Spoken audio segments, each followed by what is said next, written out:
Have you ever taken a quick nap during the day only to feel more tired or restless afterward?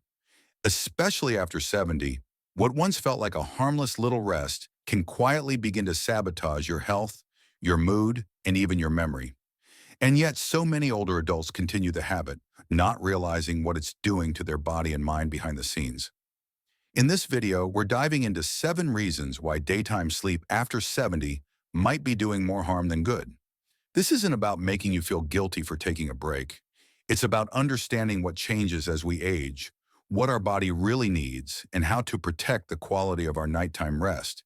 Because that's when your body does its deepest healing. If you've been struggling with sleep problems, confusion during the day, or just feeling off more often than usual, these reasons may help connect the dots. Some of these might surprise you. Others might confirm something you've been feeling but couldn't quite explain. Either way, by the end of this video, you'll walk away with more clarity and maybe even better sleep. Let's get started. Reason 1, fragmented nighttime sleep. One of the clearest problems with daytime sleeping after 70 is that it disrupts your body's natural rhythm. When you nap too long or too late, your internal clock, the circadian rhythm, gets confused. That clock tells your body when it's time to wind down, release melatonin, and slip into deep restorative sleep. But if you sleep during the day, especially in the afternoon, that signal becomes weak or misaligned. You might find yourself tossing and turning at night, waking up multiple times or waking up too early without feeling rested. It's not that naps are inherently bad. It's about timing and frequency. At this age, our sleep becomes more fragile. We lose some of the depth and structure we had when we were younger. And when you break that fragile cycle with even a 30-minute nap at the wrong time, it can throw off the entire night. Think about it like this. Nighttime sleep is your brain's reset button. It flushes toxins, repairs memory circuits, balances hormones, and none of that happens properly if your body doesn't reach the deeper stages of sleep. That's why a restless night feels more damaging in your 70s than it did in your 40s. I knew a man named Leonard, 78 years old, who swore by his afternoon naps until he started waking up at 2 a.m. every morning, wide awake, unable to fall back asleep. It wasn't until he skipped his daytime naps for a full week that he noticed he could sleep longer and deeper. That single change improved not just his energy, but his focus, his digestion, and even his blood pressure. So if your nighttime sleep feels broken and you find yourself depending more on naps, it may be a sign that daytime rest is doing more harm than good. Reason 2, reduce sleep drive at night. As we get older, the body naturally produces less of the hormones that help us sleep deeply, like melatonin and growth hormone. That makes it even more important to build up a strong sleep drive during the day. Sleep drive is like a pressure that builds in your brain. The longer you're awake, when it gets high enough, your body craves sleep, and that's what helps you fall asleep quickly and stay asleep longer. But the moment you nap during the day, especially for more than 20 to 30 minutes, you let some of that pressure out. You feel refreshed for an hour or two, sure, but then bedtime comes and you're not tired enough. You lie in bed, eyes open, wondering why your body isn't cooperating. This isn't just theory, it's neuroscience. Studies from sleep centers in California and Germany have shown that older adults who avoid napping report better sleep efficiency, fewer awakenings, and stronger feelings of rest in the morning. Think of it like hunger. If you snack all day, you don't really want a full meal. Same with sleep. If you're resting in the day, your brain doesn't feel the need to dive deep at night. I once worked with a woman named Barbara. She was 81, bright, active, but always complained about waking up at 4 a.m. After just 1 week of eliminating naps and sticking to a regular wake time, she told me, "I feel like I finally know what real sleep feels like again." That's the power of letting sleep pressure build. It's not about resisting rest, it's about reclaiming quality. If you're still watching this video and finding these insights valuable, please comment number 2 below to let me know you're here.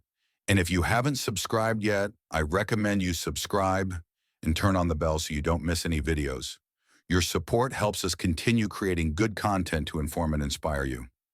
Now let's move forward. Reason 3, disrupted circadian rhythm. When we're younger, our internal clocks, The circadian rhythms are strong and resilient. They bounce back easily from the occasional late night or nap. But after 70, that internal rhythm becomes more fragile, more easily thrown off balance. And one of the biggest culprits, daytime sleep. Even a short nap in the afternoon can confuse your body's natural signals. It gets darker, your brain doesn't release melatonin because it thinks it's already rested, and suddenly bedtime rolls around and your system is out of sync. You might notice it happening subtly at first. You fall asleep just a little later, then you wake up groggier, then you start needing more naps to make up for poor nighttime sleep, and it becomes a cycle. This isn't just inconvenient, it's harmful. Disrupting circadian rhythm has been linked to cognitive decline, metabolic issues, and even cardiovascular strain. It's like trying to run a train on a schedule that keeps changing daily. Eventually it derails. Paul, a 77-year-old retired teacher I once worked with, said his afternoon naps used to be the highlight of his day until they started stealing the night from him. By adjusting his daylight exposure and staying active instead of dozing, he said he got back not just his sleep, but his focus, energy, and peace of mind. Sometimes the simplest changes bring the biggest returns. Let's keep going. Reason 4, increased risk of nighttime insomnia. When you fall asleep during the day, your body takes that as a signal that it doesn't need as much rest at night. So even though your mind may crave sleep, when you lie down at bedtime, your body doesn't cooperate. What starts off as a short, harmless nap can lead to hours of tossing and turning after dark. And over time, that disconnect can grow into a pattern of chronic insomnia. Insomnia isn't just about inconvenience. After 70, it comes with real costs, memory issues, irritability, weakened immune function, even a higher risk of falls due to grogginess. Sleep is no longer just rest. It's your body's repair cycle. But if you're dozing off while the sun is up, you're disrupting the very cycle meant to keep you sharp, steady, and safe through your later years. There's also something psychological about it. When you can't sleep at night and you're awake staring at the ceiling, your mind starts racing. You begin to anxious about the next day, about your health, about time slipping by. That kind of internal restlessness can quietly wear you down. Nancy, 74, told me she used to enjoy a cup of tea and a nap every afternoon. But when those naps started stretching to an hour or more, her nights became restless. She tried everything from herbal remedies to sleep aids, but nothing worked until she gave up the naps. Within weeks, her nights returned to normal, and so did her days. If you're still watching this video and finding these insights valuable, please comment number 4 below to let me know you're here. And if you haven't subscribed yet, I recommend you subscribe and turn on the bell so you don't miss any videos. Your support helps us continue creating good content to inform and inspire you. Now let's move forward. Reason 5, disruption of digestive and metabolic balance. One thing that often goes unnoticed is how sleeping during the day after 70 interferes with your digestive rhythms. Your digestive system works best when it knows what to expect. Meals at regular times, movement to stimulate metabolism, and rest that aligns with your circadian rhythm. But when you nap after lunch or fall asleep mid-afternoon, you slow down everything: digestion, nutrient absorption, even how your body handles blood sugar. That can mean feeling bloated more often, noticing unexplained weight gain, or even seeing your cholesterol or blood pressure creep up at your next checkup. Your body starts hoarding calories instead of burning them because it thinks you're in energy conservation mode. Over time, this sluggishness doesn't just feel uncomfortable. It opens the door to chronic conditions like diabetes and heart disease. And there's a psychological loop that comes with it too. After eating, if your default is to lie down and drift off, it becomes harder to distinguish between physical tiredness and emotional avoidance. Are you sleepy or are you lonely? Are you resting or are you bored? These questions blur, and before you know it, you're using sleep to fill spaces that were meant for movement, connection, and engagement. One man I spoke to, Thomas, he's 78, now shared that his post-lunch naps made him feel sluggish and irritable. He'd wake up more tired than before. After he started taking a short walk instead, not only did his digestion improve, but he felt mentally clearer for the rest of the afternoon. He didn't need antacids anymore, and he even started sleeping better at night. Sleeping during the day might feel innocent, but after 70, your body is more sensitive to these internal rhythms. Protecting your daytime wakefulness is one way to protect your long-term stability, both physically and emotionally. Reason 6, emotional blunting and decreased resilience. As we age, our emotional world becomes even more important. How we respond to stress, how we process joy, how we stay hopeful even when facing loss. But sleeping during the day, especially when it becomes a daily pattern, has a subtle way of dulling these emotional edges. It flattens your emotional range. You start to feel less engaged, less excited, less motivated. You might not even realize it at first, only that life feels a little more muted, a little more distant. This happens because daytime sleep fragments your natural hormonal rhythms, including the release of neurotransmitters that help you process emotion, like serotonin and dopamine. You're no longer riding the wave of your body's natural energy highs and lows. Instead, you're cutting those arcs short, making it harder to build momentum, recover from setbacks, or even feel truly alive in joyful moments. There's also the issue of flexibility. When you're well rested and awake during the day, your brain has space to think creatively, solve problems, and adapt to unexpected events. But when daytime naps become routine, your ability to mentally shift gears to stay sharp and emotionally resilient slowly fades. And this isn't just theory, it plays out in real life. Take Evelyn, 82, who began napping daily after her husband passed. What began as a way to pass time soon turned into avoidance. Her daughter eventually noticed Evelyn was less responsive, less interested in conversation. When Evelyn replaced her nap with a daily check-in call and a hobby she could do near her window, her mood lifted. She said it felt like she was coming back to herself. If you want to stay emotionally present, responsive to joy, adaptable to change, resilient in the face of pain, then preserving your wakefulness during daylight hours matters. It's not about forcing yourself to stay awake just for the sake of it.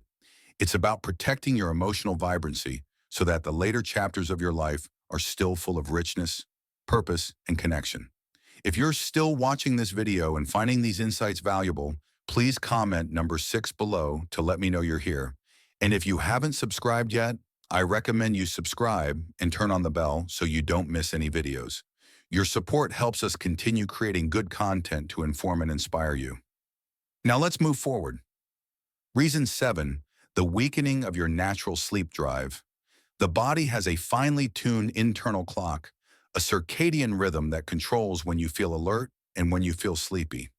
After 70, this rhythm can become more fragile. And when you nap during the day, you blunt your natural sleep pressure, also known as the homeostatic sleep drive. That's the biological need that builds throughout the day, helping you fall asleep quickly and deeply at night.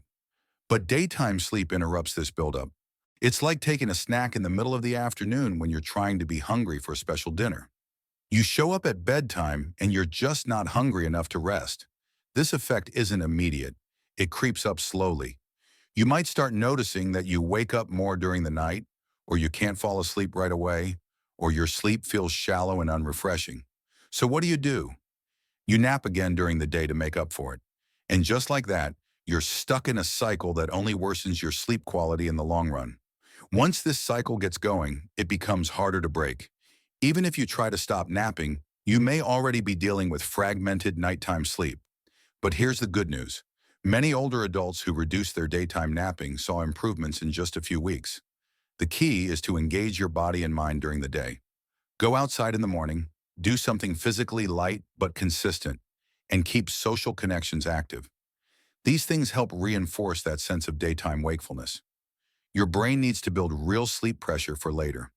When you protect your natural sleep drive, you're not just improving your sleep, you're protecting your alertness, mood, and brain health. You're giving your body a reason to rest fully at night and rise with energy in the morning. At this stage of life, quality of sleep matters even more than quantity, and that starts with how you spend your daytime hours. Final thoughts. A nap can feel like a treat, a little pause in the middle of the day, and for many it's harmless. But once you're past 70, what feels harmless can quietly chip away at the quality of your nights, your energy, even your brain's clarity. We're not saying never rest. Your body still needs pauses. But there's a difference between intentional rest and unconscious withdrawal. If you found yourself nodding through this list, you're not alone. Many older adults fall into these patterns without realizing how much they affect their vitality, memory, and sense of daily purpose. The goal here isn't to make you afraid of resting, it's to help you rest smarter, to use your day to fuel your night, to recognize that every hour you stay meaningfully engaged during daylight is like saving up currency for a full, satisfying sleep after dark. That kind of change doesn't just help you sleep, it changes how you age. So how did this resonate with you? Was there one reason that surprised you? Or maybe you recognized a pattern in your own life or in someone close to you. That recognition, that quiet moment of "that's me," is the beginning of real transformation. And it's never too late to adjust course, even in your 70s, 80s, or beyond. Thank you for joining us today. We'd love to hear from you. Leave a comment below and share one thing you learned today and how you plan to use it in your life. Your thoughts are important to us, so don't hesitate to share them. Reading your comments gives us great motivation and encouragement. If you enjoyed this video and found it helpful, please like, subscribe, and share. Your support helps us continue creating good content to inform and inspire you. Thanks for watching, and we look forward to seeing you in the next video.